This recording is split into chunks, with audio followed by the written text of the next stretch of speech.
இலங்கை தோட்ட சேவையாளர் சங்கத்தின் 105வது மாநாடு இன்று ஹட்டனில் இடம்பெற்றது. இதில் கலந்து கொண்ட போதே அமைச்சர் இவ்வாறு குறிப்பிட்டார். இலங்கை தோட்ட சேவையாளர் சங்கத்தின் நிர்வாக சபை உறுப்பினர்கள் உள்ளிட்ட பலரும் இதில் கலந்து கொண்டனர். இங்கு தொடர்ந்தும் உரையாற்றிய அவர், 76 வருடங்களாக காணப்பட்ட அரசியல் முறைமையை மாற்றிய தற்போதைய அரசாங்கம் நாட்டின் நலனுக்காக சிறந்த மாற்றங்களை ஏற்படுத்தி வருவதாக தெரிவித்தார்.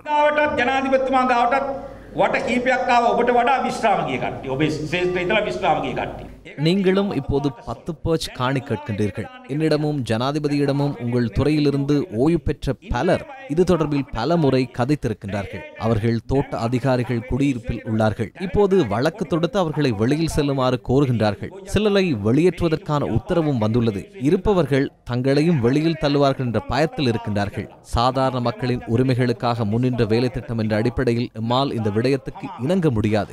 இப்போது அமைச்சர் என்ற வகையில் உரிய அதிகாரங்களை பயன்படுத்தி நான் எனது அமைச்சின் செயலாளருக்கும் உரிய அதிகாரிகளுக்கும் வழக்கு தொடுப்பதை தாமதப்படுத்துமாறு ஆலோசனை வழங்கியுள்ளேன். கடந்த காலங்களில் காதை பிடித்து சேவையாளர்கள் வெளியில் தள்ளப்பட்டார்கள். ஆனால் நாங்கள் அப்படி செய்ய போவதில்லை. எனினும் எனக்கு தொடர்ந்தும் இவ்வாறு வழக்கு தொடுப்பதை தாமதப்படுத்திக் கொண்டிருக்க முடியாது. எனக்கு எதிராக ஏதாவது ஒரு பெருந்தோட்ட கம்பெனி அமைச்சர் இதற்கு இடையூறு விளைவிக்கின்றார் என்று நீதிமன்றம் சென்றால் அது பிரச்சனையாக மாறிவிடும். எனவே நாம் தற்போது எமது அதிகாரிகள் குழு ஒன்றை ஒதுக்கி உங்களது பிரச்சனையை தீர்க்க இதற்கென அமைச்சரவை பத்திரம் ஒன்றை தாக்கல் செய்து விரைவில் இந்த 10 பர்ச் காணியை வழங்கி ஏதாவது நியாயமான முறையில் வீடு சொத்துக்கள் இல்லாதவர்களுக்கு முதல் கட்டத்தின் கீழ் வழங்க எதிர்பார்க்கின்றோம். கடந்த வாரம் இதற்கான அமைச்சரவை பத்திரம் ஒன்றை தாக்கல் செய்துள்ளேன். வரவு செலவு திட்டத்தை பாராளுமன்றத்தில் சமர்ப்பிக்கும் போது ஜனாதிபதி அவர்கள் அரசு ஊழியர்களின் அடிப்படை சம்பளத்தை அதிகரிப்பதாகவும் அதேபோன்று தனியார் பிரிவுக்கு சம்பளம் அதிகரிக்கப்படும் எனவும் கூறினார். அரையரசு நிறுவனங்களின் சம்பளமும் அதிகரிக்கப்படும் என தெரிவித்தார். பெருந்தோட்ட தொழிலாளர்களுக்கு